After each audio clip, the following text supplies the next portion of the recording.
welcome everybody. We're already 20 minutes behind schedule, so we want to try to get started. I want to welcome all of you. I'm Professor Lori Weintraub from the History Department at Wagner College, and I've been working with many of the people in this room for the past decade or so on different opportunities to enrich ourselves by learning about each other's cultures. I particularly welcome the students and thank them for coming with an open mind to learn about new cultures, as well as all the community members who've participated already.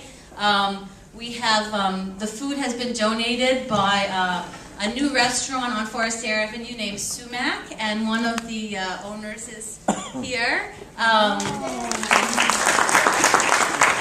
And also some of you may know Chuck's Pizzeria on Victory, and they have donated the bureks and some of the salads, and the Turkish Cultural Center has donated the baklava, I think it is? Baklava. Yeah. So thank you so much to all of you for helping to make this possible. Others have already contributed to the panel by being interviewed and photographed, and I hope you all got to see the beautiful photographs by Willie Chu that are in the library gallery.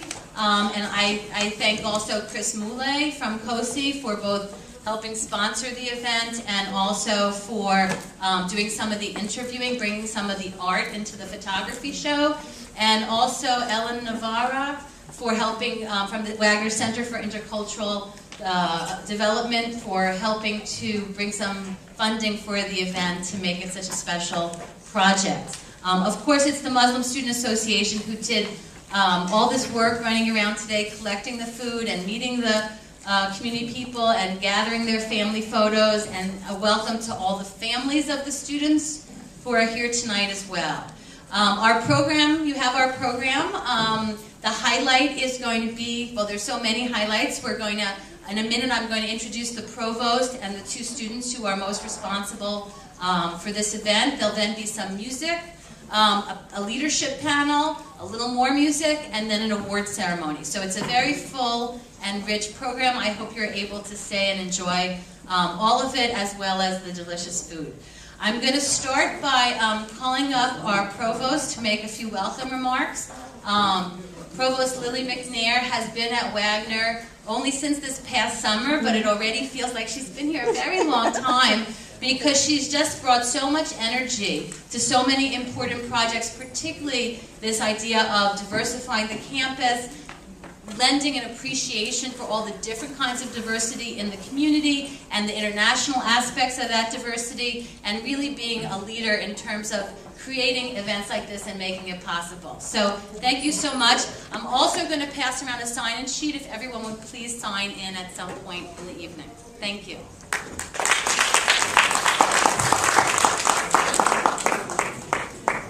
Thank you so much, Dr. Weintraub. It's such an honor and pleasure to be here this evening, to welcome you, to say hello, to join with you in your celebration this evening.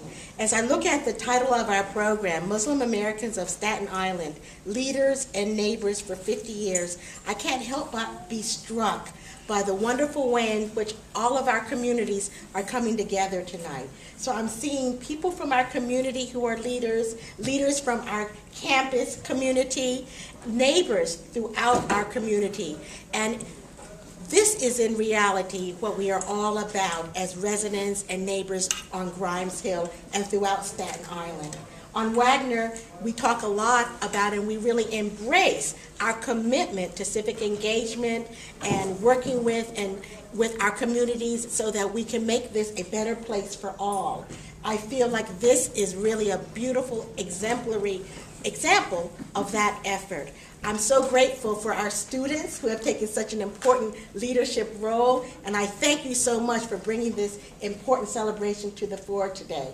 I'm so grateful to be part of a community where I see community leaders with whom I've had the pleasure of interacting with since I've arrived here, and I'm happy to see new community leaders and new members of our neighborhood across Staten Island. I thank you again for really taking the charge up and moving us forward as we celebrate immigrants in Staten Island, with a special attention tonight to our very dear friends and neighbors in the Muslim American community. I thank you all for being here. I'm sorry I can't be here for the entire program, but to all of you, and especially to our guest panelists and our guest speakers, thank you very much for taking this important step forward, and I look forward to many more opportunities such as this.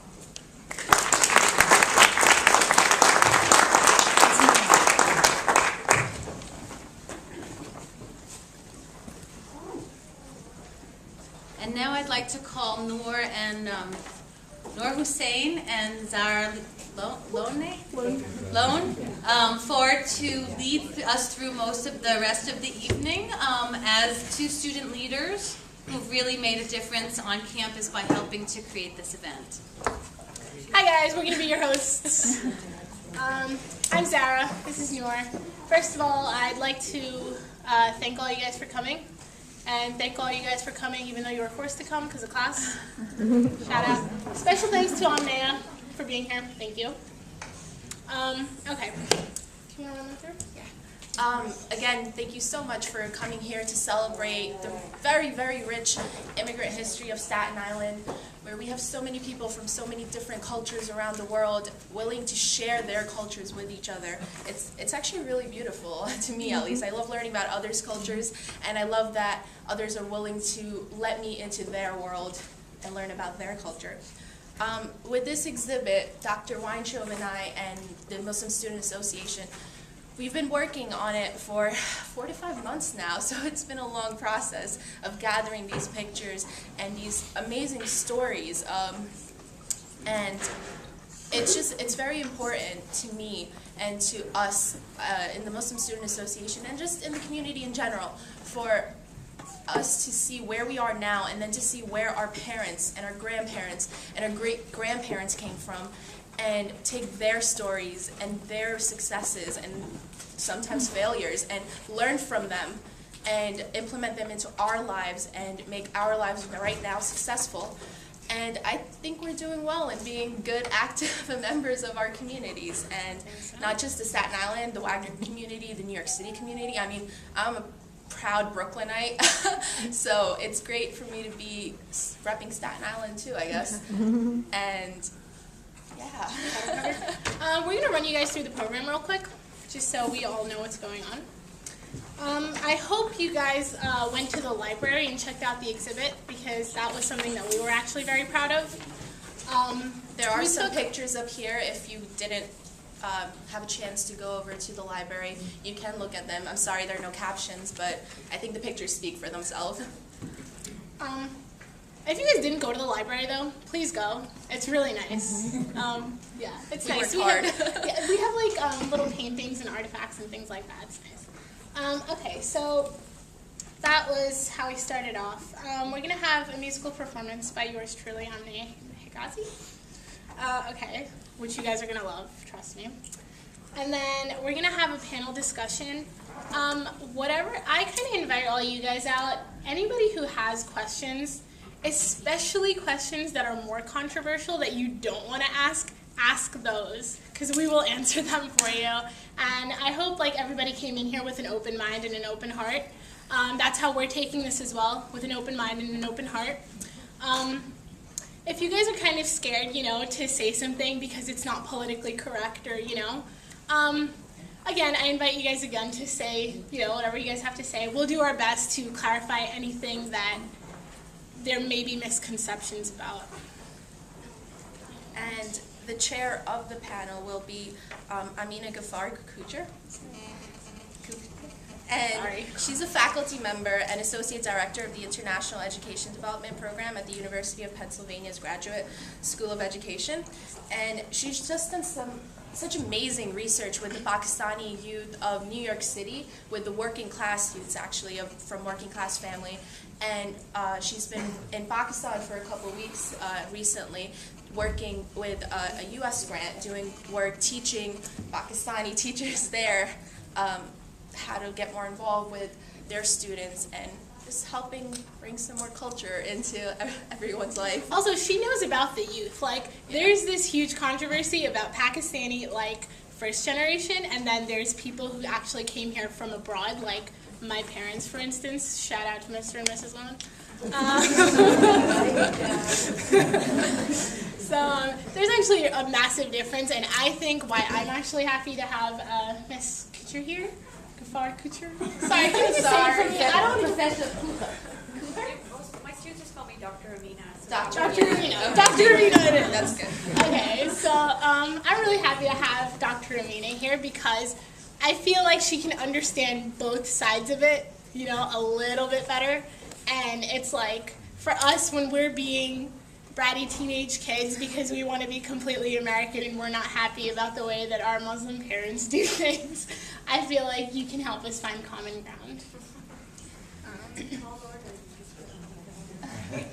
So we really hope you enjoyed this panel and you have lots of good questions for us. And please take this food. There's so much and it's so amazing. Thank you again to Sumac and Chuck's and the Turkish Cultural Center. You guys are amazing. And we hope you have a wonderful evening. Thank you, guys.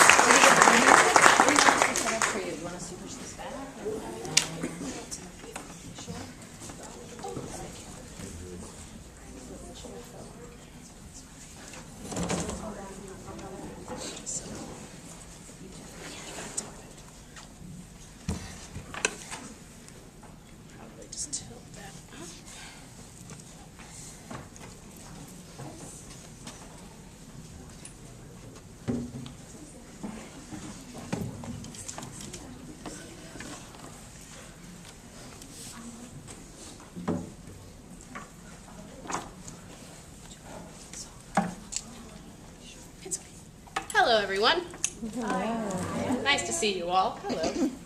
So this first song I'm going to sing for you guys is called Aziza, which is a name for those of you who just said, what? Oh, is that a tune? Ooh. There's a pick in there. All right, that's a problem. There we go. No. Sorry about that, guys. It's the humidity. Are you feeling it?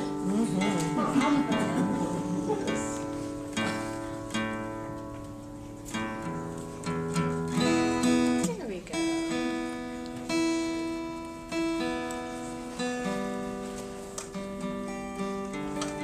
All right, good enough. Here we go.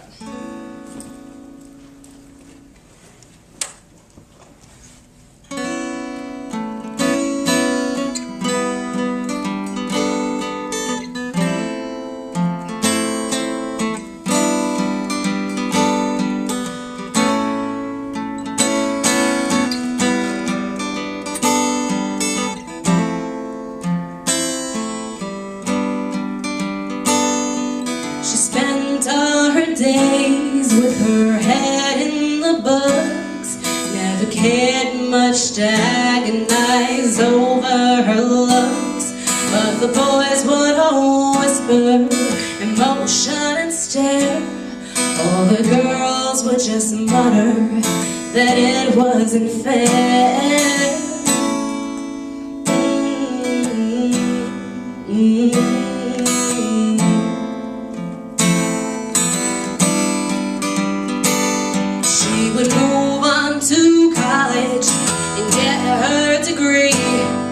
Go to med school and do her residency, but a suitor came calling when she turned 16, and he didn't quite care for her frivolous dream.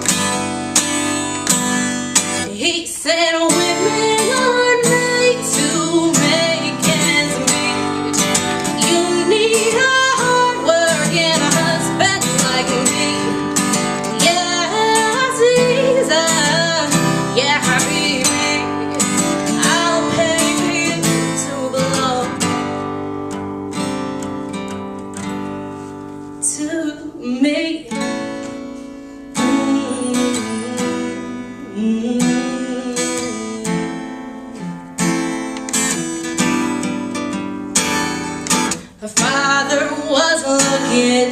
to give her away. My mother just listened to what he would say, that Aziza was woman and soon should be wed, that all of the schooling was ruining her head. And Baba said, yeah, Aziza, yeah, habibi, come down from the clouds and face your destiny. Yeah, Aziza, yeah, binti, a mother is what we expect. You to be.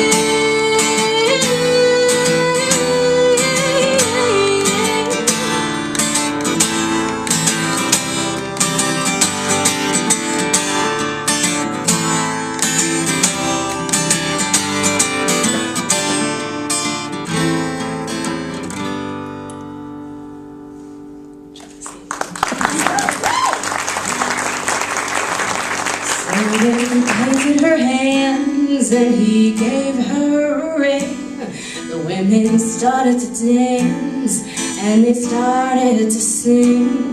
What a beautiful wedding, they said to the bride, never stopping to think she was broken inside. And he said, yeah, Aziza, yeah, habibi, you must stay home and raise a family. Yeah, Aziza, yeah, Hayati, I want my son to grow up just like me.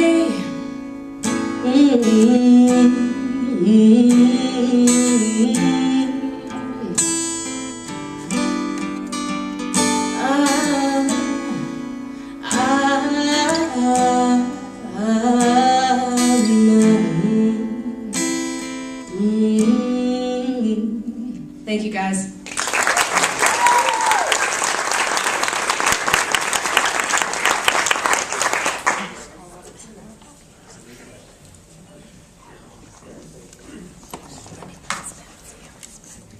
Can I get the panelists up here, please? Our various esteemed panelists. Could you join me at the table? Jawaid Syed, Ismet Capric, Dr. Mervat Nassef, Ahmed, Islam and Zara.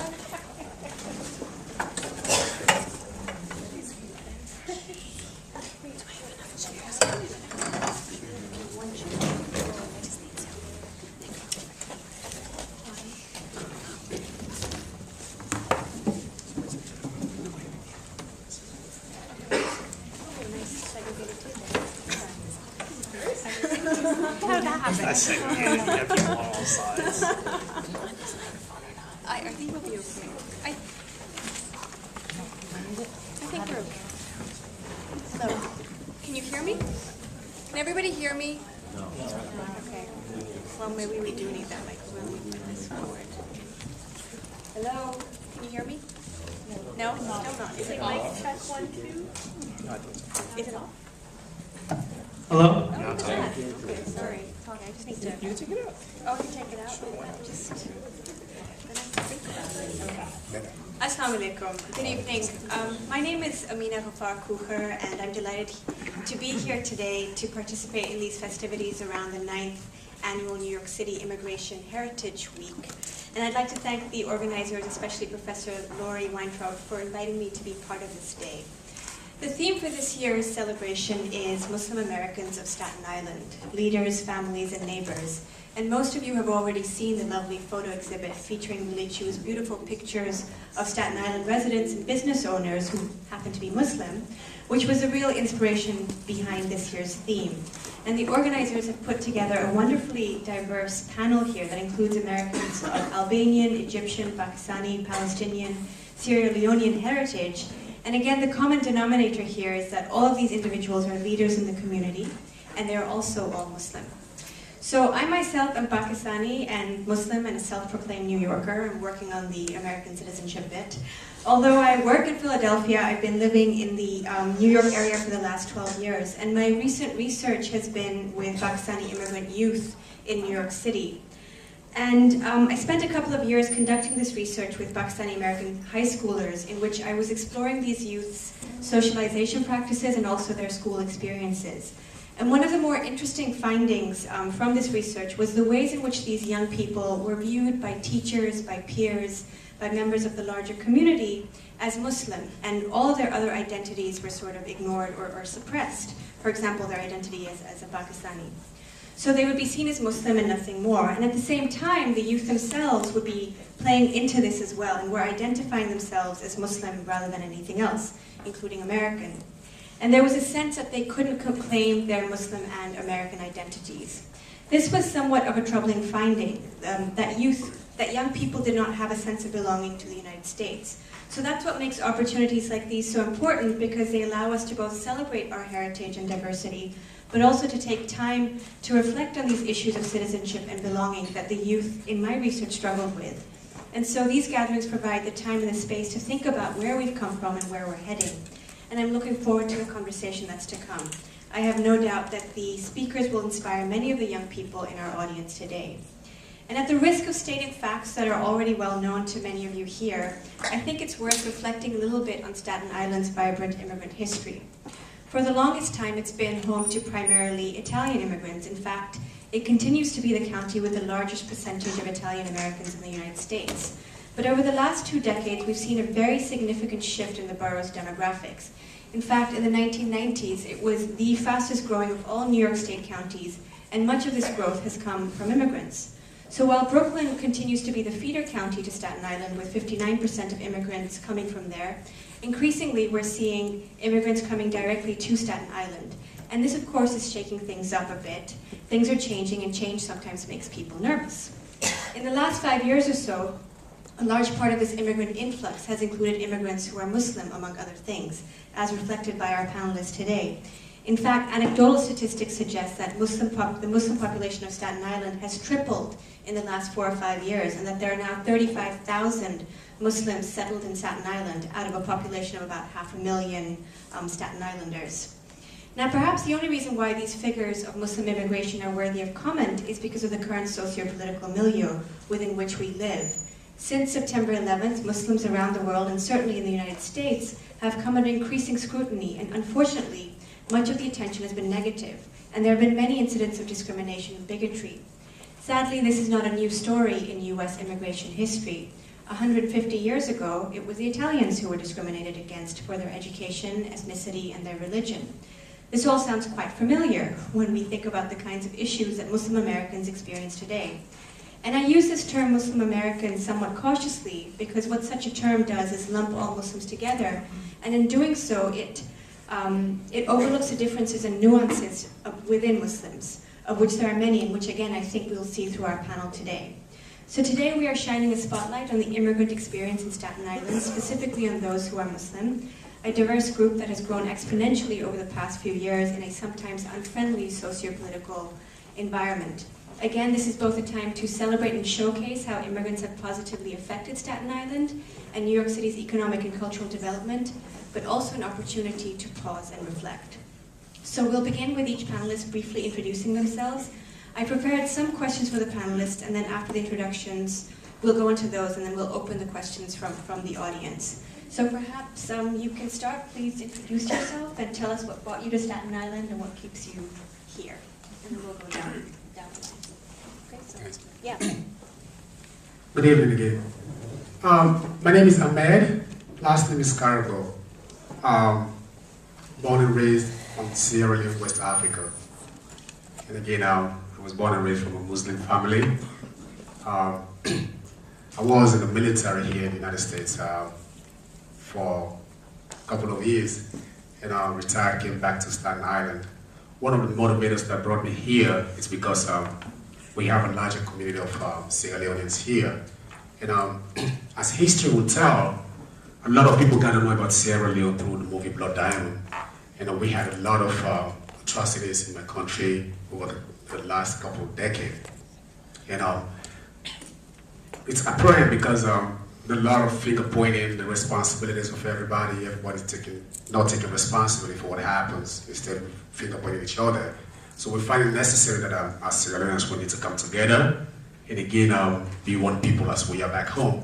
And as a Muslim, I find it rather interesting to come here because there are other Muslim West African organizations as well as Islamic centers here in Staten Island, and that fits me right into the right place. And as a Muslim serving in the military, I was a Marines. I was not actually just a Marine, I was a Muslim. And additionally, I was the Muslim lay leader in my unit and also on base. I was in California, I was the Muslim lay leader on base, working with the chaplain. And when I moved to headquarters Marine Corps in Quantico, I was also the Muslim lay leader.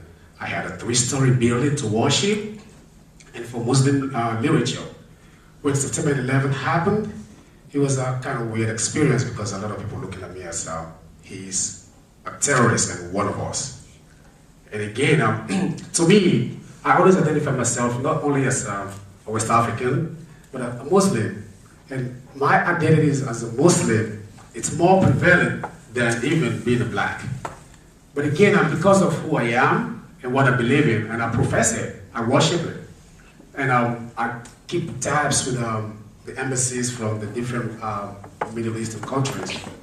And that did not bother me a bit because I had the protection of not only the base commander, but even the commandant of the Marine Corps came on base, and I was also invited to the Pentagon. Most times having dinner with the Secretary of Defense. And I had most of the security I had on base was even more than anybody else because I was a Muslim and I was given the freedom to worship my Islamic faith. And being here, I'm just very elated to be here with high-level panelists here tonight, and I look forward to sharing my interest. And also, if anybody has a concern that I can address, with the help of everybody else here, I guess we can do a better job. Thank you.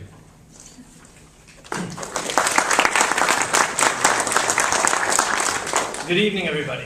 Wow, you guys all here because you have to be here. Now I knew it. I was like, wow, I went to school here. I was in Wagner, and I was like, I came for free food before. To chill out and stay and listen, there's something going on. All right, so you have to be here. Good luck. All right, that's number one. But for you guys to know, first of all, you got to know what we are. Okay, what Muslim is. Anybody know what it is? What Islam is? You know when it was founded, when it started? Okay, let me just tell you quickly, briefly. I have a little story. I teach Sunday school to kids, so I tell it to them, so I'm going to tell it to you real quick, just so that you know where we come from, right? First is God, right? God creates everything, right? So he creates this thing called jinn. These jinn are made out of fire. So they believe in God, they see God. And the leader of the jinn is this guy Iblis. And he's the leader, and he's praying, and the angels even line up behind him because he has a choice. He could either follow the faith or not. Where the angels really, they can think, but they follow the rules. Anyway, one day God decides he's going to make man. So he makes man out of earth. And then he asks all of his creations to bow to him. And they all do, except for this one guy. This jinn, his name is Iblis. So he says, I'm not going to bow down to him because I'm better than him. But he doesn't know if he's better or worse because he doesn't know what God's thinking. So now, God gets angry at him because he didn't listen to God, right? So what does he do? What does he do? He just says, please don't kill me. He never apologized. So God cast him out and let him live. And he said, I'm going to show you that your creations know better than me. All right, no problem. Then God creates Adam. He creates Eve. They're in heaven. They're partying out. They love it. It's beautiful, nice water, good food. Everything's nice. God says, you can do anything you want. Don't go near this tree. What did God say? Don't go near the tree. Why did he say don't go near the tree? Because when you go near bad things are going to happen. All right? You hang out with the wrong crowd, what happens? You get in trouble. Somebody has the wrong thing in the car, you're in the car, what happens? You're in trouble. Yeah. You're in trouble too. Believe me, you're in trouble too. You find out the hard way sometimes. But you're in trouble too, right? So now what happens is God says, don't go near this tree. So all of a sudden, Adam says, I'm not going near that tree. And so does Eve. But now the shaitan, which is Iblis, goes up there and he tells him, yo, you know why you don't go there? You don't go there because if you go there, you're gonna stay in heaven forever, and God can't do nothing to you. He don't believe him. Shaitan keeps coming, keeps coming, keeps coming. What happens? Like, they keep passing it down to you, say no thanks. Then all of a sudden you take a toke, right? No. So what happened was, he got closer to the tree, never got in trouble. Doesn't get in trouble. He's like, yo, Eve, I've been by that tree. I didn't get in trouble. God said don't go near it. I went near it. He goes, he takes the apple back. He brings it back home. He's like, look, we got it right here. So what happens? They decide to take a bite. They take a bite, they get cast out. But what is the difference between Adam and Iblis? Iblis was the guy who didn't listen to God, neither did Adam. But what's the difference? He's human. Not that he's human. He said, I'm sorry. And then God forgave him. Okay? He said, I'm sorry, I made a mistake. Iblis never said he was sorry. He was too proud. He says, I'm better than this guy. So now, Adam's in earth. So what happens with Adam? He is a prophet now. He communicates with God through an angel. Now, he gets the message from God. He relays it to everybody, right? So now you guys know where we come from. Then, he dies.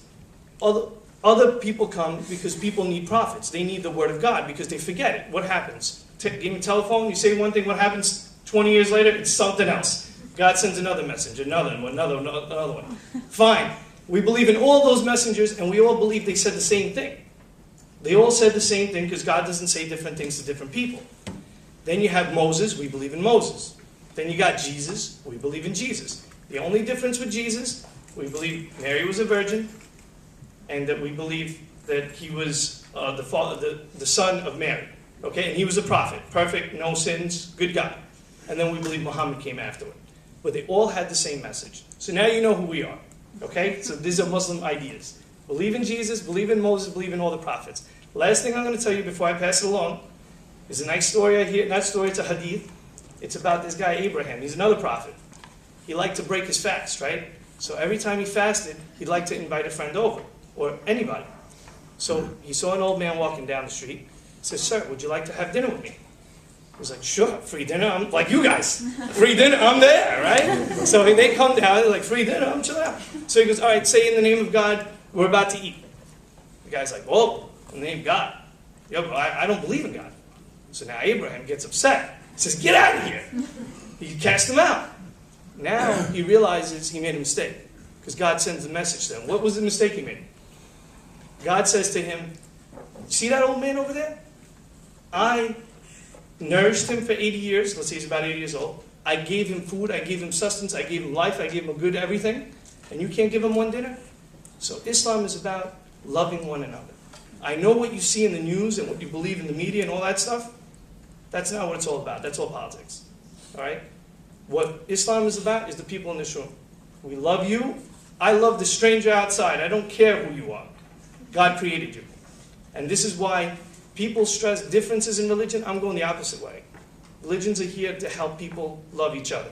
Okay? By the way, got my engineering degree at Polytech University. Got my MBA right here.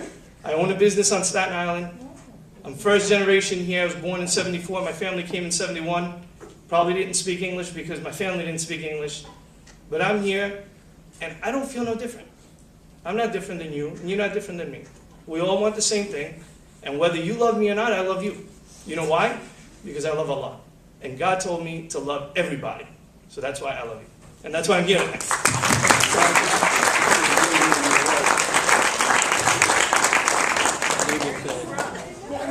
Who are you? My name,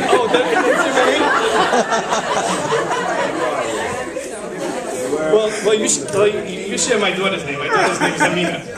But now they know my name twice. They still don't know your name. My name is Ismet Capric. I own Taub's floor covering. It's a local business on Staten Island. I told you where I went to school and what I did. But I'm trying to get a little more active. Where are you from? Oh, I was born in Brooklyn. Coney Island Hospital. Oh, I'm Albanian. See, I forget what you... See, you know what it is? When you ask me where I'm from Brooklyn. I'm going to tell you a funny little story, quick one again, about me getting married. No. Okay, go ahead.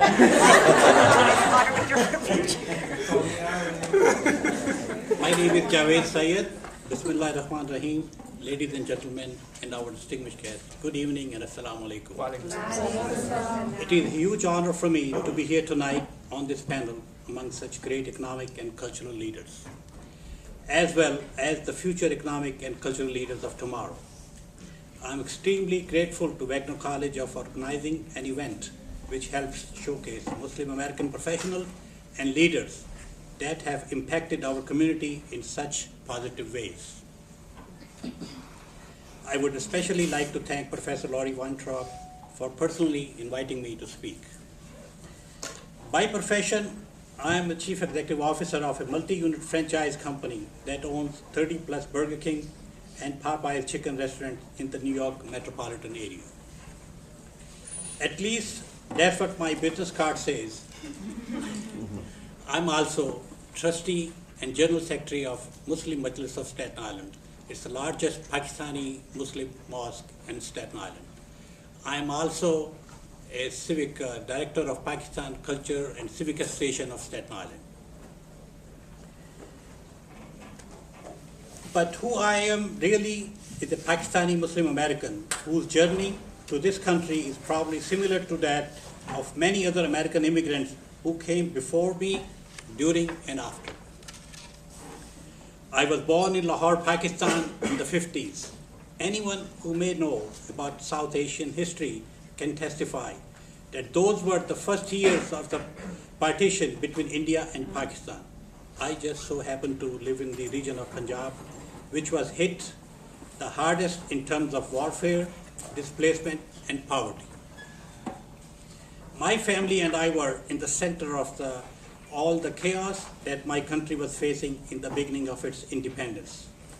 It would have been very easy back then to just quit the pursuit of a better life. But being raised by devout Muslim parents, my family and I kept our faith in God and continue to work hard to alleviate the hardship we and our community face. My early life experiences proved to play a major role in how I went about building my company and, more importantly, running my organization. This brings to me the first pillar of my philosophy. Genius is 10% inspiration and 90% perspiration. In other words, you must work hard, both physically and mentally. Life has taught me that I must have an extreme work ethic and commitment towards to my business. This has allowed me to succeed despite some failure and hardships I have experienced in life. After bouncing around from cities such as Dubai, Tehran, and Montreal, I landed in Brooklyn, New York in the 70s, where I finally found my home, away from home, where I started my career in restaurant franchise business. Little did I know that this was just the beginning of my professional journey. Like many people before me, I made several mistakes in my career, primarily investing in concepts that did not work out. Though I can look back at today and pinpoint most of these mishaps directly to my ultra-aggressive at the time, I was not aware that these difficult times are what would shape me into who I am today. Through all the challenges, I managed to always stay focused, determined, and continue to work harder and longer, if necessary, to get myself back on track. Through the school of hard knocks, I found ultimate business and personal success. To me, it took losing everything to realize not to ever put myself in a position for future again. Another one of my leadership pillars is building a great team. You would be hard-pressed to find a successful person in a life to say that they have accomplished anything great in their career without having a great team around them. To me, this is a key factor in having a professional success. But how does one to do such a thing? The answer is simple: demanding only the best from yourself and those around you. I believe that when you expect excellence from your team, you are showing them how much you care, not only about the business or the company, but about them as individual and how their development and success is important to you. I demand only the best from everyone who works with me, whether it is a dining room attendant in one of my restaurants or my 3 children who are my executive officers. By pushing everyone around me to deliver 100% maximum effort on a daily basis, I believe I'm encouraging these individuals to take leaps, stay on their toes, and be the best they can be, both in their professional and personal life. Finally, if there is anything that all of you future entrepreneurs should take from this today, it is that you must live the life. I know where I came from. I know that I am a Pakistani Muslim American. I do not pretend to be anybody else. I believe in leading by example. I do not hide in an office or not come to work for days and days. I try and visit all of my restaurants 7 days a week. I rub shoulder with all 1,200 plus employees in my organization every chance I get. I celebrate their success, as well teach and coach all of the opportunities. I try my best to share in all the goals and challenges that are set. This is how I live the life. I know no other way. So far, it has worked for me. If you are true to yourself and those around you, you too will find success.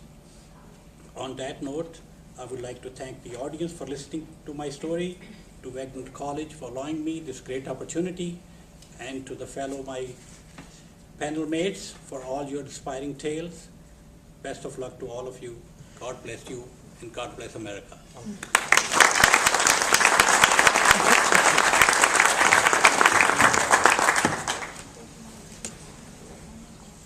Hello, everyone. My name is Dr. Mervat Nassef. I was born in Egypt, and I came here when I was 11 years old. I went to public school for intermediate school and high school, and NYU for undergraduate medical school and my pediatric residency. And then I moved on to Columbia University for my fellowship in allergy and immunology. Now I'm an attending at Columbia University, associate clinical professor there, and in that role I see patients at the hospital and in an office here on Staten Island, and I teach. I'm the director of education for the allergy division at Columbia. And in that role, I supervise medical students and residents who rotate with us. I also teach the pediatric residents at Richmond University Medical Center here in a series of lectures year-round. I also serve as vice chair of the Women's Health Committee of the American College of Allergy, Asthma, and Immunology. So these are some of my responsibilities. And my formula for getting to where I am is very simple. 2 things: hard work and prayer. I could not have accomplished any of these achievements without God's help. And the foundation for becoming a leader is first getting a good education. Prophet Muhammad, peace be upon him, said, "The quest for knowledge is an obligation for every Muslim man and woman."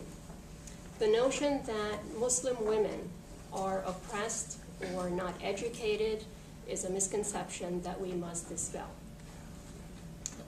And we can talk more about this in the question and answer session. The second key to success is always striving for excellence. When I was starting my office here on Staten Island, I was talking to one of my mentors at Columbia and was telling him that Staten Island already has many allergists and some people who call themselves allergists even though they were not trained as allergists. And he said, "Don't worry about them. There's always room at the top." So the message there was, if you are the best, you will do well, no matter how many other people are trying to get your job. The values and principles of Islam have been my guide in everything I do. As a Muslim, I know that I will be accountable for all of my actions. Do you remember years ago there was a commercial on TV for a kosher hot dog that said that they're the best because they answer to a higher authority? Yeah. Well, we Muslims also answer to the same higher authority.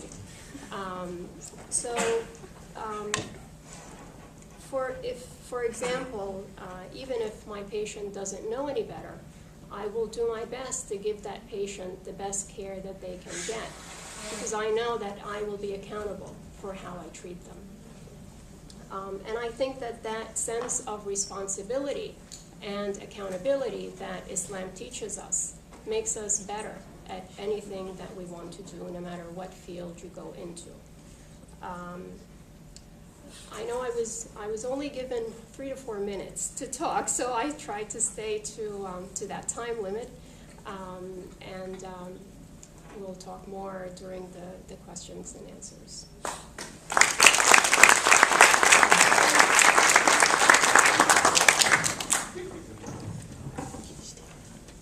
You're not going to get credit.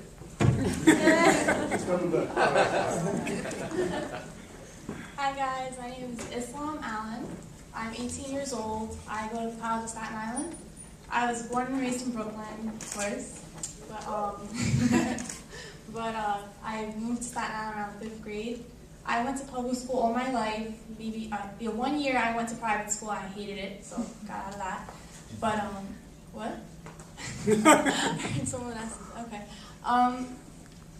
Right now I'm studying computer science. I'm Palestinian American. My parents came to America. We're first generation, all the kids. I have a twin sister. She's in the audience over there. And an older brother. And yeah, I don't really know what else to say. That's pretty much it.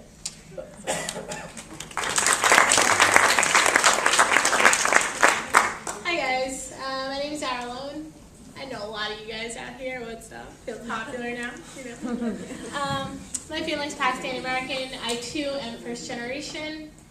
I am a pre-law major here at Wagner College.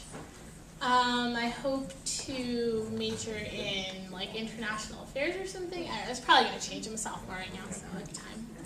I went to Wagner High School.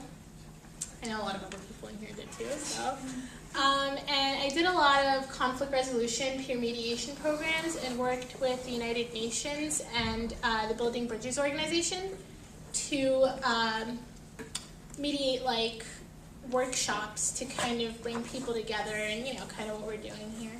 So I really like doing stuff like this. Find me on the weekends doing stuff like this, all in good nature. Anyway, hope you guys enjoy the rest of this. I'm just going to keep it short because I know we have a lot more to talk about. So, thank you.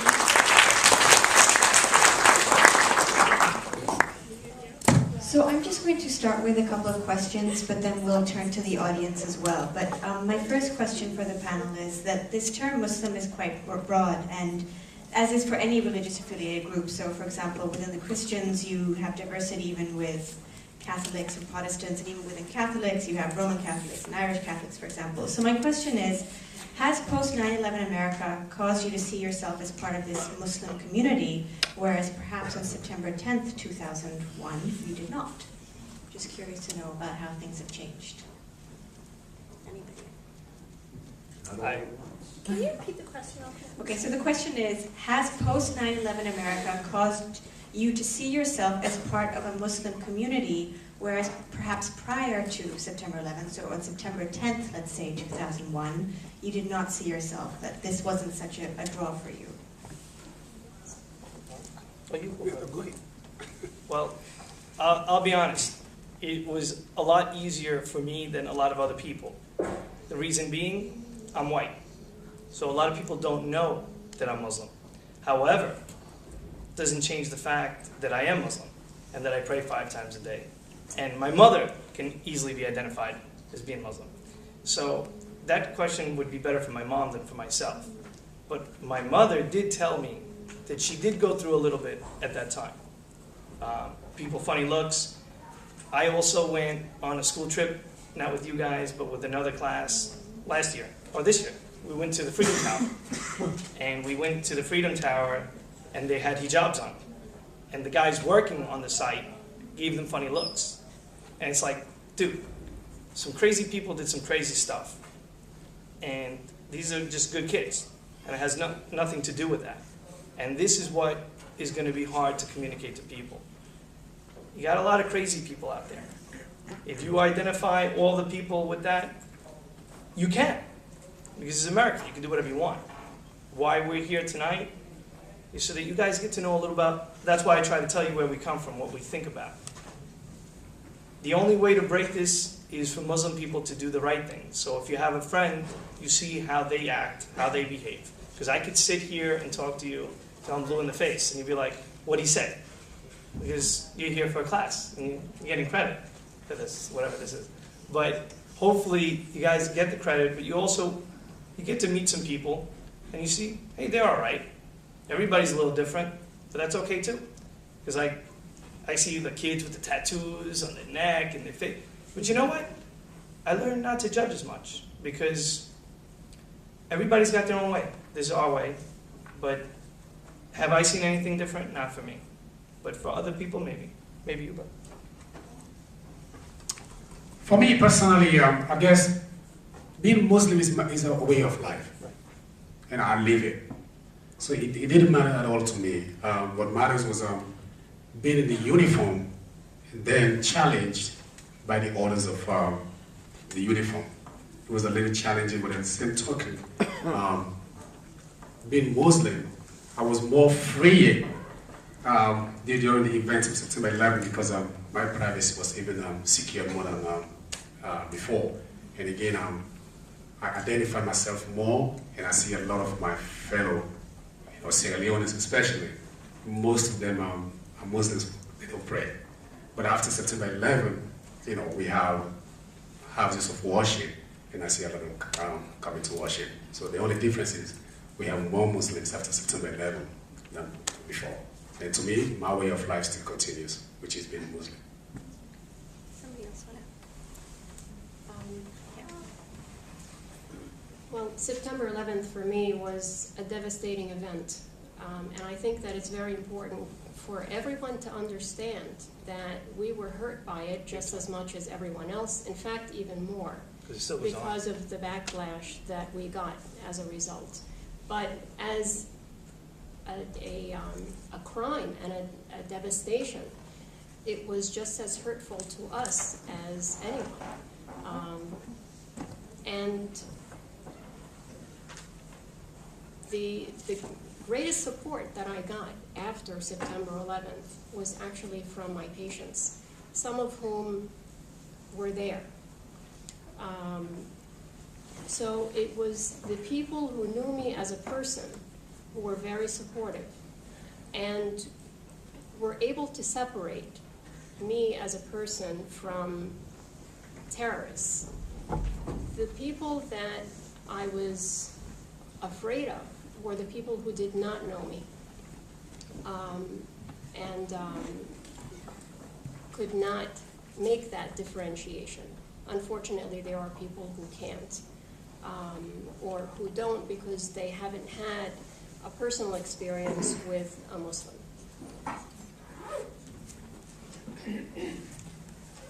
Well, I remember when September 11th happened, I was in elementary school. I had to be about 8 years old, 7 years old, something around that age. I was a kid. I remember, I was sitting in the classroom, and one by one, there were announcements being made for kids to go home, because usually when someone's parents pick them up, they would make an announcement, this person comes to your office, go home. And we were all just so confused looking at each other, why is everybody going home? And the teachers, throughout the day, they would all be talking to each other, whispering. I guess they didn't want to, make a scene, whatever it was, but then my name was called, and I was like, what's going on? Now I was like, okay, now I'm probably going to find out what the big deal is. I go home. My mom's picking me up. She's like, come on, we gotta go home, we gotta go home. She picked up me and my sisters, and it was bad. We got home, we looked at the TV, the towers being knocked over, and it was just crazy. And I mean, it's like people look at Muslims as a whole and they think that we weren't victims as well. But all our families were affected just as much as every other American family was, because we are Americans. We are citizens just like everyone else. We're humans, you know, we're just as vulnerable. And I mean, like at the time, I wasn't wearing a headscarf, of course. I wasn't wearing hijab, so I wasn't affected as much as my mother was. I remember one time we were all sitting in the car. It was me and my sisters and my mother, and like somebody threw an open drink. You know, it was a drink of, I think it was juice or water, whatever it was, at the car. And I was just like, why? You know, like why? What's the point? I didn't realize that as I grew older, you know, I'm looking at it and I see all this hatred in people. You know, when 2010, we tried to open a mosque in Midland Beach area, and we had to fight for it. You know, it was I'm sorry guys, I never did anything like this, so I'm kind of nervous, but I spoke on a panel once. It was an interfaith panel, but yeah.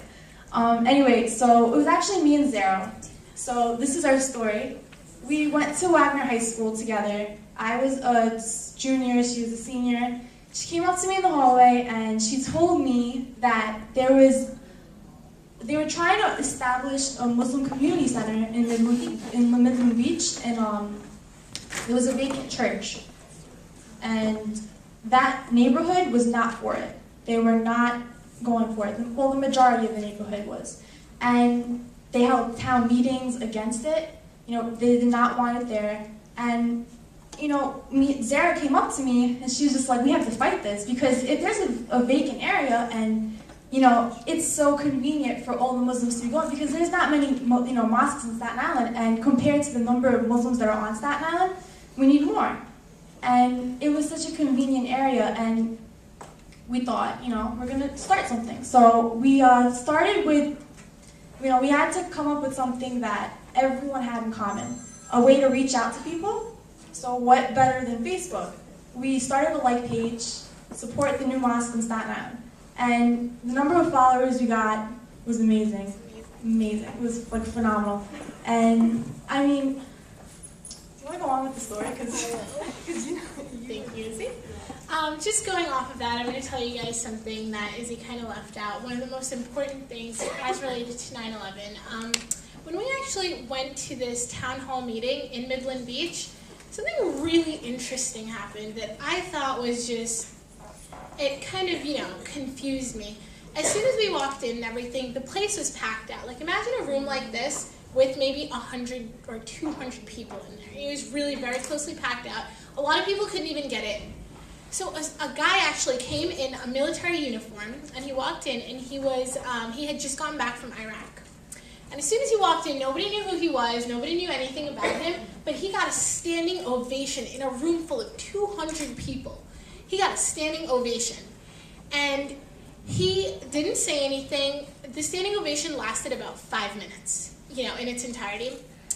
This guy got up and he said, what you guys are doing is wrong. And first we thought it was like towards us and like what we're doing is wrong. But he was actually addressing the community who were not letting us open this mosque and who had such like harsh criticisms towards us. And he turned towards them and he said, what you guys are doing is wrong. This is America.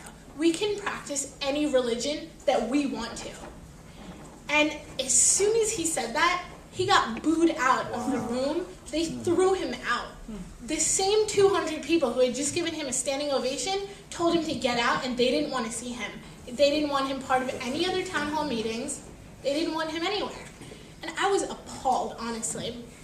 I know Izzy called me when she was over there, and I heard about what had happened, and I was so horribly disappointed in just people in general, just because it's like fascinating to me how, you know, this opinion can change so quickly. And for me, the way that I saw it, going back to the question, I think 9/11 immensely affected my life, but in the way that it affected people. Fear controls people in a really, really interesting way. When you're scared, you will say and do things that you will never expect to come out of your mouth. You seem to lose humanity in some sort of, sick, twisted way. And I think that's what happened very close to 9/11. And like that room, the way that they reacted, you know, it went from cheering, it went to applause to immediate like, get out of here, we don't want to have anything to do with you. And I feel like that's kind of what happened, like, to Muslims in general. And I'm very proud to say it's not there anymore. A lot of things have gotten better through workshops and education and things like that over the past couple of years. But yeah, immediately after 9/11, I feel like that's how I felt. I felt like an outcast. I felt guilty. I felt like I had to be sorry for things that I didn't really have to be sorry for. And on top of everything, I felt betrayed as a New Yorker. And that was the one thing that affected me the most, feeling like betrayed as a New Yorker, because there's nothing in the world that I have more pride in than this city. Thank you guys.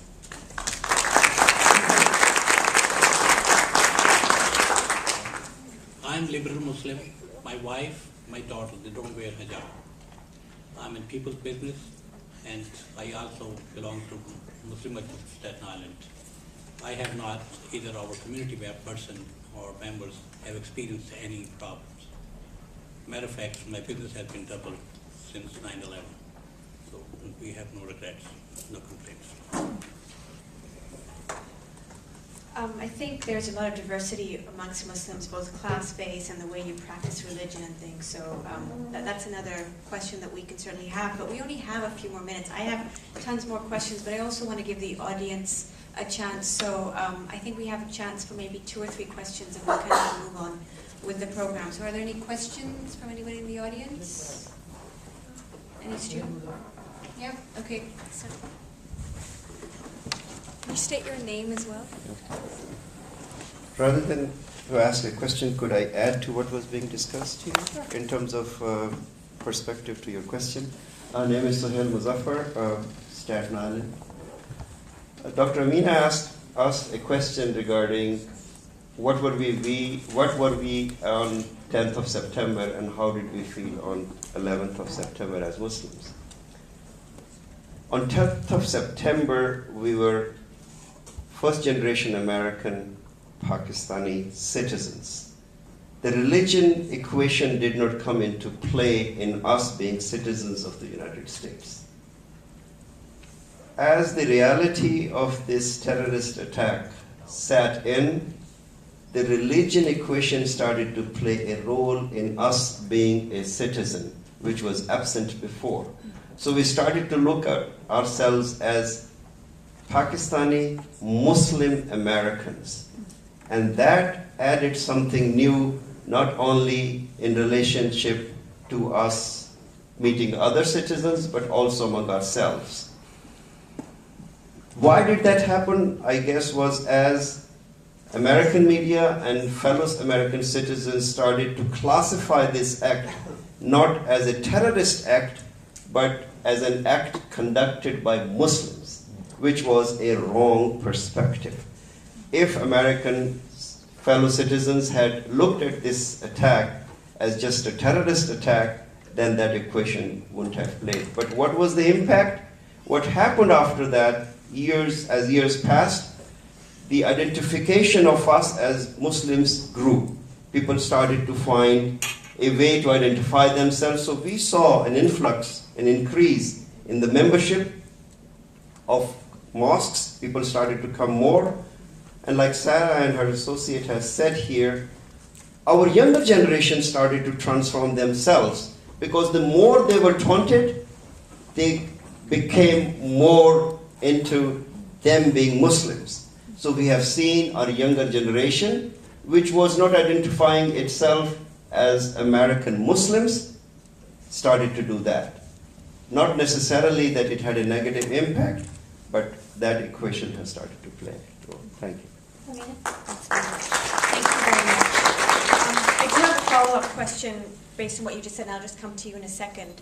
And that's a question for the panel and maybe anybody else, but what do you think is the role for schools in terms of educating, or even institutions like Wagner higher education institutions, for educating about Muslims? And maybe 1 or 2 members of the panel might want to take that question on, and then we'll take another question from the audience. Only because I went to school here. I realized we leave out a lot. Not only with respect to religion, but business and everything else. I don't think that anybody really has a grasp of what Islam is. I knew that when I went to school, I learned about Christianity. I learned about Judaism. I did in regular, just in not parochial school, in public school. And I just feel like if they're going to teach it, you can't teach people that Islam was founded with the Prophet Muhammad. Because once you start doing that, you've lost what Islam is all about. You know, they have to teach it, and they have to teach it from an Islamic perspective to explain it to people how they believe, not how others see it. Because when others see it, they think it was founded then. I explained the story of, remember Adam and all that stuff? It was from that time. That's everything. We believe everybody's Muslim. Moses, Jesus, all these guys.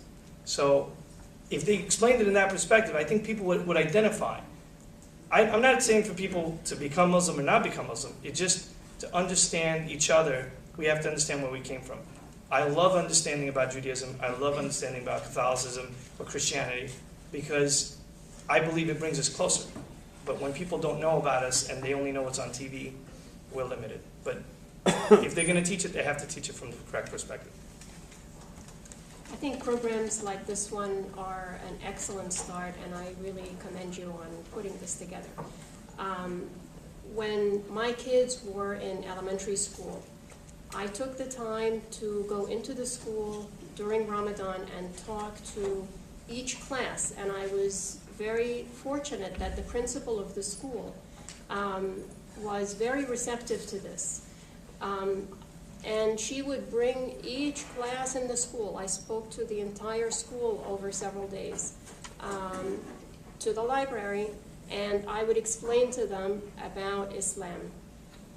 And going back to what I said earlier, in answer to your question about September 11th, if people know a Muslim as a person and can associate a person with that religion, they are much less likely to have misconceptions and stereotype. And it's our responsibility to educate others. And whenever you have the opportunity to educate others about yourself and your religion of Islam, take that opportunity. Because this is, I think that the more we know about each other, the less we fear each other. And the more we understand, and the less problems we'll have. So, would you like to ask your question? Thank you very much. My name is Sabiha Rahman, and I am the Director of Interfaith Programs at the American Society for Muslim Advancement. What we experienced after 9/11 was that prior to 9/11, on September 10th, we were focused on in-reach. After 9/11, we started focusing on outreach. And by that I mean that prior to 9/11, our concern was to build better Muslims, educate our children in Islam, educate their parents in Islam so that they could teach their children and make them good Muslims. After 9/11, we realized that we had to now go outside of our comfort zone and start working with the other faith communities and the non-Muslim communities so that we could build bridges, overcome the misconceptions, and get to know, get to trust, get to need, and get to love each other. And the first communities that opened their doors to us was the faith communities, because they were eager and hungry and thirsty to learn about who these Muslims are and what is it that has created all these barriers. So I would say that in my experience, it was going from being inwardly focused to reaching out and building bridges.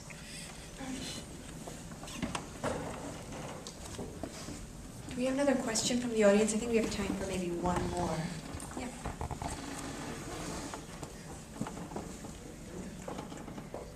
Hi, my name is Adira Michelle. I am a freshman at Wagner College, and this question is for Dr. Mervat.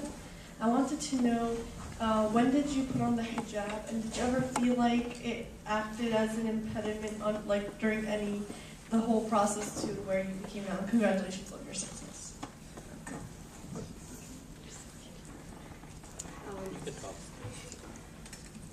I started wearing the hijab when I was in my late 30s. So I was already on the faculty at Columbia, and I was already in practice. And it was a very difficult decision for me because I knew that I would be stereotyped afterwards. In my daily practice, I meet many new people, and as you know, first impressions are very important. And in my profession, trust is very important. So I was concerned that I would not be able to gain the trust of people once I put on the hijab, and they didn't know me yet. How could they trust me with all the misconceptions and stereotypes that are around? But I was becoming more observant, and pleasing God was more important to me than pleasing people. So I did it, and at the beginning, I would be looking at people to see how they were looking at me. And it kind of put me on my best behavior from that point on, because I knew that I was under the microscope, and that I would be judged much more harshly than anyone else, than if I was not wearing that hijab. But thank God it has not been a problem at all. And I think that that decision, as difficult as it was, made me a stronger person to stand up for my beliefs. And there is a very important hadith in Islam that says, where Allah said, if you try to please people at the expense of pleasing God, He will not be pleased with you, and He will make the people not pleased with you. But if you try to please God at the expense of pleasing people, He will be pleased with you, and He will make the people pleased with you.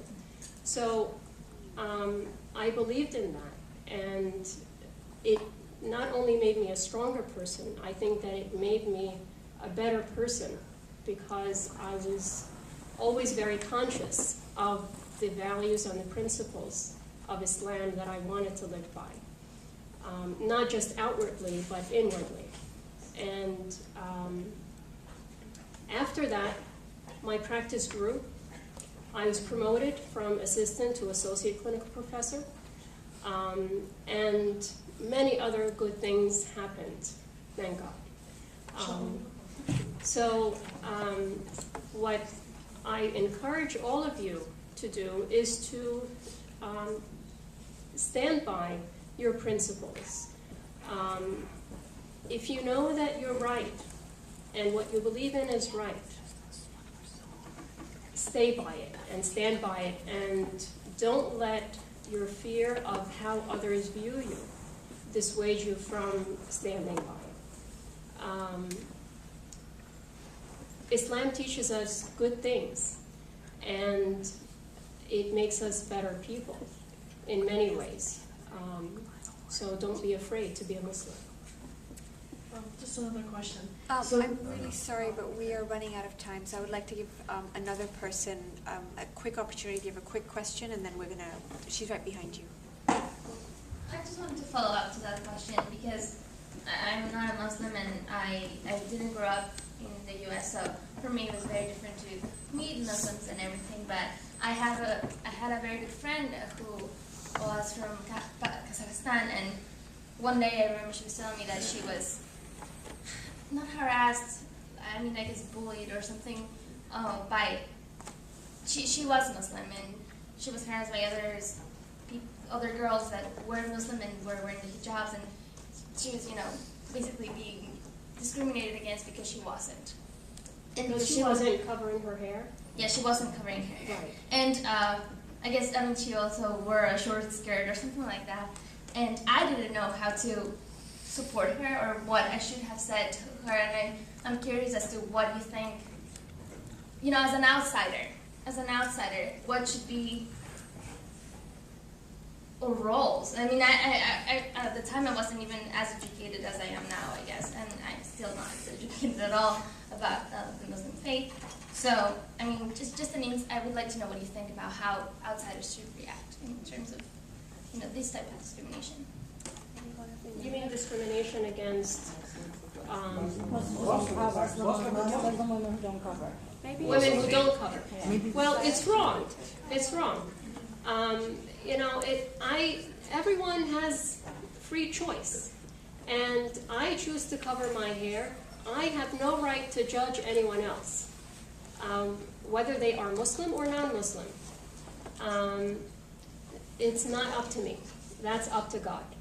And so it's wrong for both Muslims and non-Muslims to judge other people for what they choose to do, or to harass them.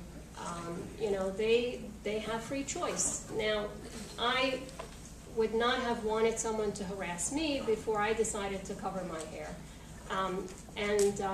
You know, by the same token, I would not do that to anyone else. That's wrong. And it certainly doesn't encourage her to do the right thing, you know, to live by the principles of her religion if she's going to be harassed by it. That's not the right way to guide her to the right way. So, you know, I would say that you would tell her to talk to them, and, you know, just because someone covers their hair doesn't mean that they're perfect. And, you know, their behavior was a mistake. I would definitely like to hear also from the students. I know that you have... Just very quickly, because we're really running out of time. I think those girls had like personality problems. I don't think because it has nothing to, I mean, like, there's bullies and then there's like nice people, you know?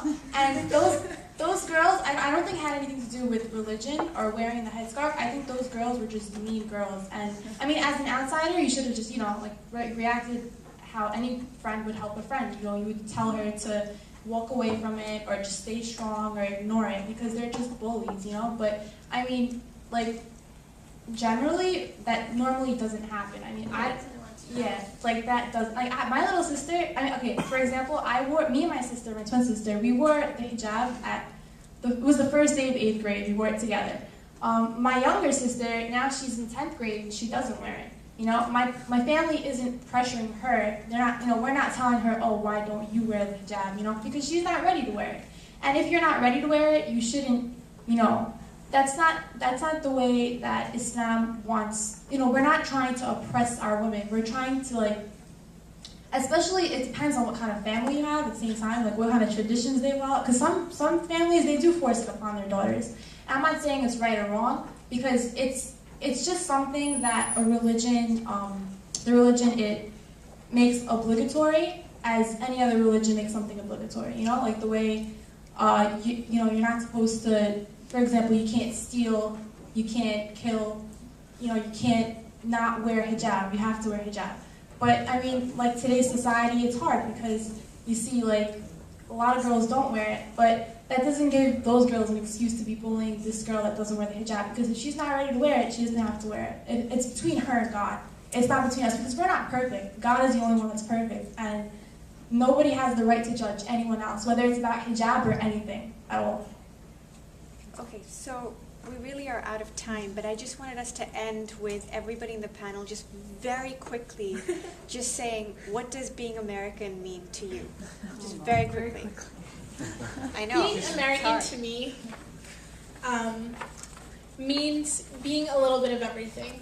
It means being a little Spanish and being a little black and being a little Palestinian and being a little Pakistani and being a New Yorker. That's what being American means to me. It means taking from people and giving to them what you know. You know, just being American to me is diversity. Short and sweet. Being American to me is just I mean, it's hard to put it into like something small, but to be accepted for who I am, and that's all I know. All I know is how to be American, because I was born in America and I was raised in America. So it's like, this is all I know, and all I know is being, I mean, so far, thank God, I haven't had like really any problems personally, so I'm thankful for that. And you know, a lot of people, you know, in general, Americans are really like open-minded people. There's just that minority of people that want to be closed-minded and they make the rest look bad. But I mean, I love America. I'm happy to be here.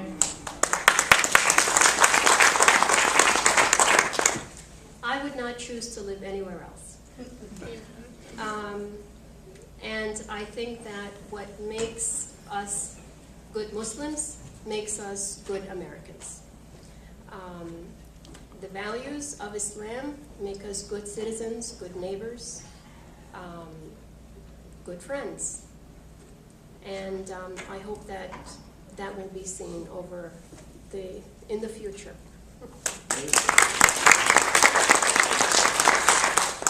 I believe we are law-abiding citizens. If you're not doing anything wrong, you don't have to worry about it. I find here land of opportunity, freedom of speech, and equal opportunity, and I didn't have in my country. So I love America. I'm proud to be Pakistani American.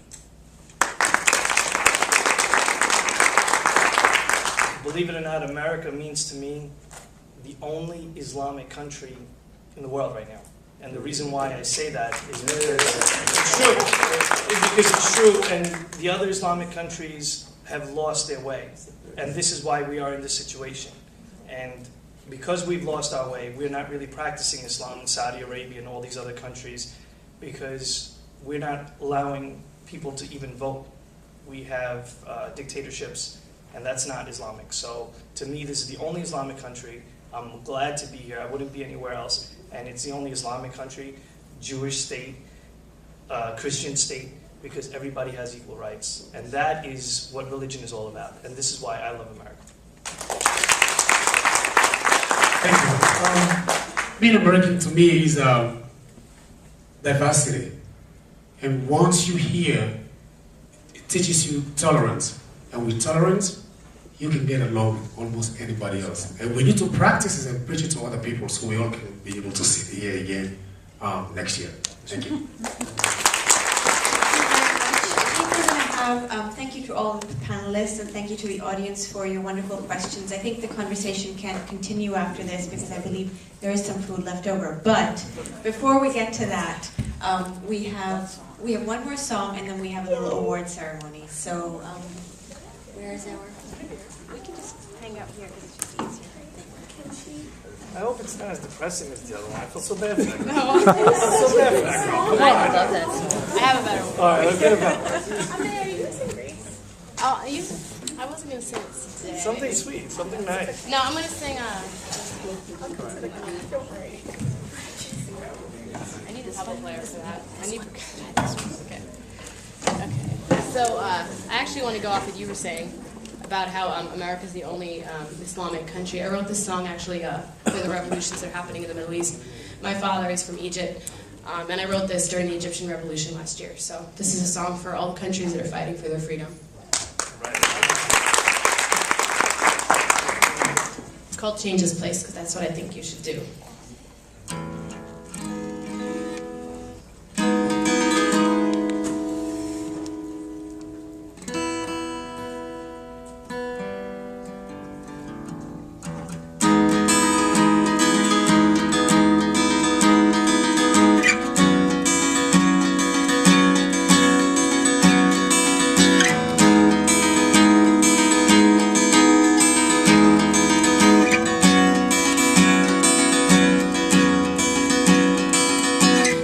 Exploding in the night, never stop to look up at the sky.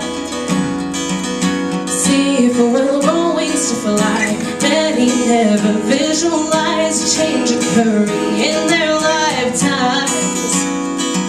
The sons and daughters pay the price. Oh, rise up and now, oh, stand up and now, oh, speak up and now, and make no listen, oh.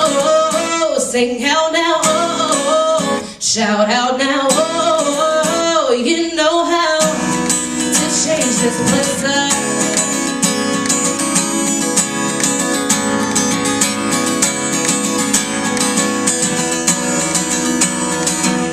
Take the moment to your hands, take command, start to change the tide. It will be a sacrifice. They will try to silence you. They will try to take away your rights. Will they win without a fight? Oh, rise up and now, oh, stand up and now, oh, speak up and now, make them listen, oh, sing out now, oh, shout out now, oh, you know how to change this place up.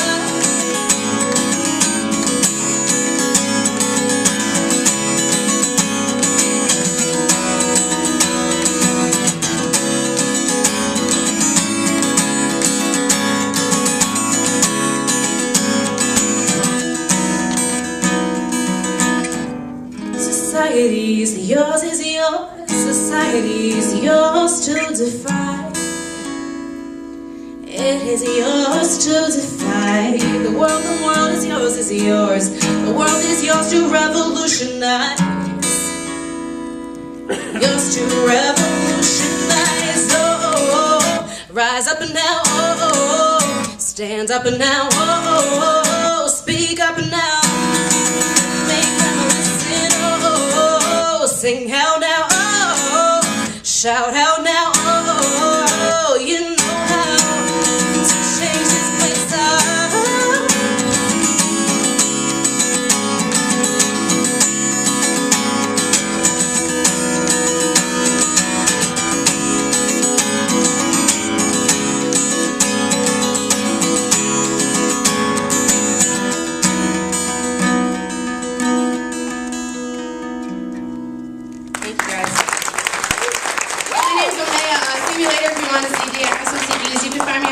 I have little cards for you guys if you want to find me on Facebook and all that stuff. Have a great night, and it was a great panel. Thank you.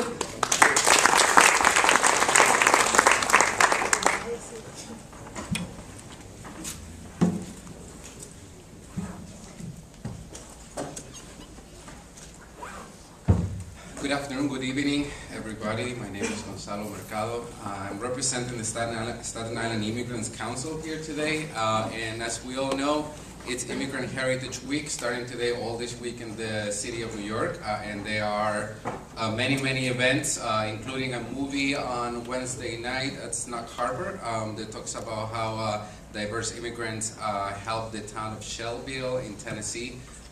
From Muslims, Latinos, Africans, and Asians, basically turn that town around. So I encourage you, all of you can go there. But every year we honor two people on Immigrant Heritage Week. And these two awards are for two people, one an immigrant, and another one who might not necessarily be a first generation immigrant, but at the end we know that we're all immigrant if we start looking at the past. These two awards represent one, the Outstanding Immigrant Award, usually that goes to an immigrant who has excel in different areas here on the island. And the second award is the Lavelle Award for Immigrant Advocacy. And Lavelle stands for John Lavelle, who was a member of the state legislature representing Staten Island, North Shore, who actually passed away a few years ago, and was the person who started Immigrant Heritage Week here on the island. And I would like to present the first award, Outstanding Immigrant Award, goes to Dr. Salman Safar. Dr. Salman Safar arrived in the United States in 1982 from Pakistan. He arrived in Staten Island in 1987. He is the medical doctor, and he graduated from the Taub Medical College in Pakistan. He is currently Secretary of Project Hospitality. He's also a member of the Pakistani Civic Association. He is also known for doing many events every year as part of community days and bringing his expertise and also his friends' expertise into the communities of most need to provide health screenings. He's also a member of the Pakistani Physicians of North America and of the American Muslim Alliance. And for all of these and many other accomplishments, which I'm sure I'm missing right now, we would like to extend the Outstanding Immigrant Award to Dr. Salman Safar.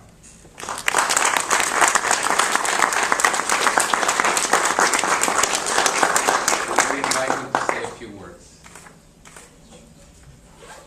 Well, thank you, President of Staten Island Immigrant Council and the Wagner College for hosting this wonderful event. Most of the things I wanted to say were discussed in the panel discussion because I'm really a believer of educating people on both sides. The immigrants how to participate in American dream, and the Americans who were living before us here, teaching them what is Islam is, like my friend here was giving the story. And let me give you a small story, and because I know it's time to leave, you know. The story you were telling, Dr. Mervat Nassef also knows it because she was part of it. We did a program in Staten Island College. There were more than 500 people in that room. And we gave 5 minutes presentation and then the answer questions. Midnight, people did not want to leave that room. There was so much hunger for knowledge to know about Muslims and how they act and what is their cultural values and what is their religion is. So I wish Advance is here, you know, they covered that story on the front page that day. But they don't put very positive stories in the Staten Island Advance for the local people. I wish if they can do little more, that will help the communities. Yeah. So I would like to just say thank you very much. All my colleagues, my seniors are here, Dr. Khalid, who actually first time introduced me to Project Hospitality. He brought me to a dinner and he said, just serve there. And believe me, that serving one meal changed my life. And I'm just part of Project Hospitality from that day. And Muslims do on every Christmas a dinner for Christians and all others in Project Hospitality. So it's a great thing which started from you. So I would like to say thank you.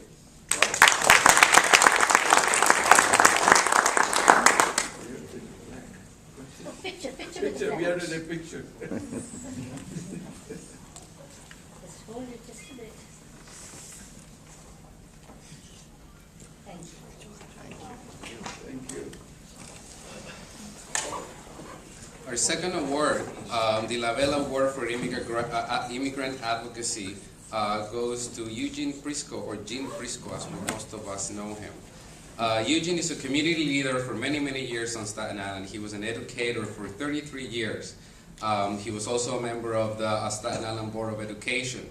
He is a first-generation Italian, although he doesn't have an accent anymore. Right? He is also the chairman of the board of African Refuge. African Refuge is a nonprofit, volunteer-driven organization which aims to enhance the well-being of people whose hope has been shattered due to abuse, poverty, desertion, depression, and the effects of war, promoting community engagement and facilitating access to meaningful resources and activities that promote the dignity of health of youth and families. Jean is also being known for participating in many, many issues, not only affecting immigrants, but all Staten Islanders, which part of us as immigrants are part of it. So I think it really shows the way that you don't have to be an immigrant to get involved in immigrant issues. I think it's really important to convey that there are just so many ways, and also we as immigrants, we don't have to talk about immigrants issues all the time. We can talk about business, we can talk about civics, we can talk about education. There's just so many ways. Sometimes I guess we're stuck in one area, and I think Eugene is the perfect example of how can we use our expertises and our talents in all the areas that we can serve. So Eugene, please accept from us the Lavelle Award.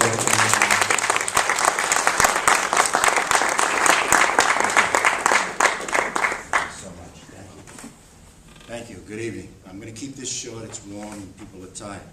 Now, I ran for Congress a number of years ago. I could open my tie and have you here for the next 2 hours. I've been on many panels and things over the years, but never with the person who diagnosed my allergies. Let me tell you, boy, I was suffering. You have problems in that direction, she's the woman to see.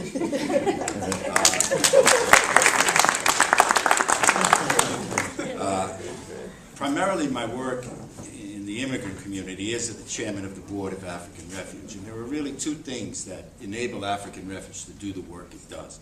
One is the commitment at Wagner College, one through the Sparrow Nursing Program that comes to our program in Park Hill 1 day a week with a supervising nurse and practicing nurses, and offers first-line medical care to many people who haven't even been exposed to Western medicine.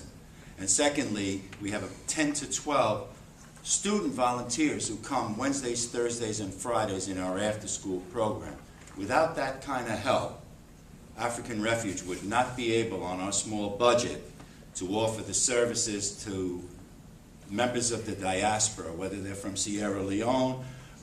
First of all, if you walk through the door, we will help you. We don't care where you're from.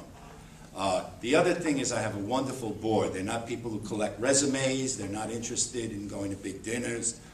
People like my good friend David Jones, who worked in the community long before me. They're 10, 12 great people that work hard to try to make African Refuge as efficacious as possible. I am, it's funny, when Noor spoke, you think I can't relate to? In 1955, I tried to explain to my parents and grandmother that Elvis Presley was not insane, and that when he was on television, he didn't have St. Vitus dance. First-generation children go through that struggle between often the values that the parents hold. When I taught at IS 61, I saw it many times with Albanian and Pakistani parents. And I often believe that, and we see it in the Liberian community. In fact, we identified that as a main area that we wanted to work upon in the psychosocial way, because parents don't often hear the youngsters, and the youngsters don't often hear the parents, and it leads to unnecessary conflict.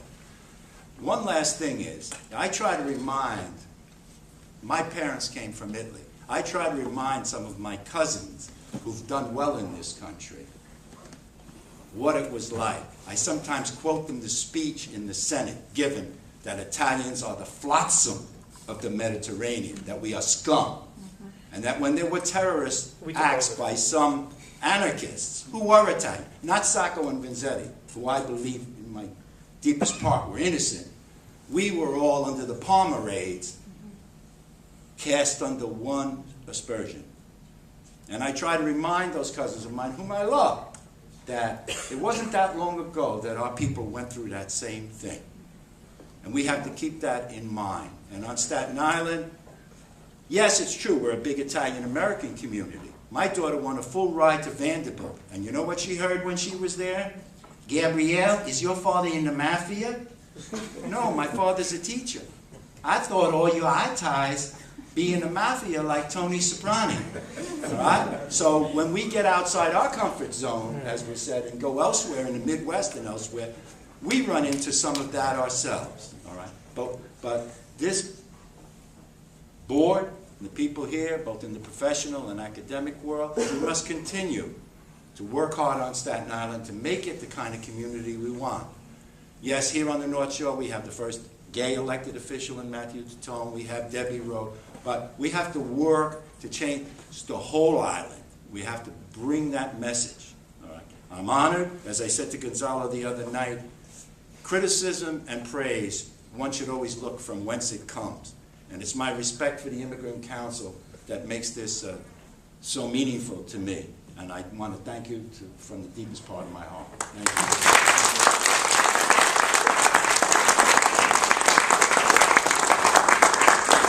That concludes my presentation. Wait, so also there is more food actually that I have here. So if you now want to eat it here, take some home for dinner, please. So again, thank you everyone, and please come down for more informal conversation. It was a very special evening. learning about leadership and Muslim American culture. Thank you. I'll definitely contact.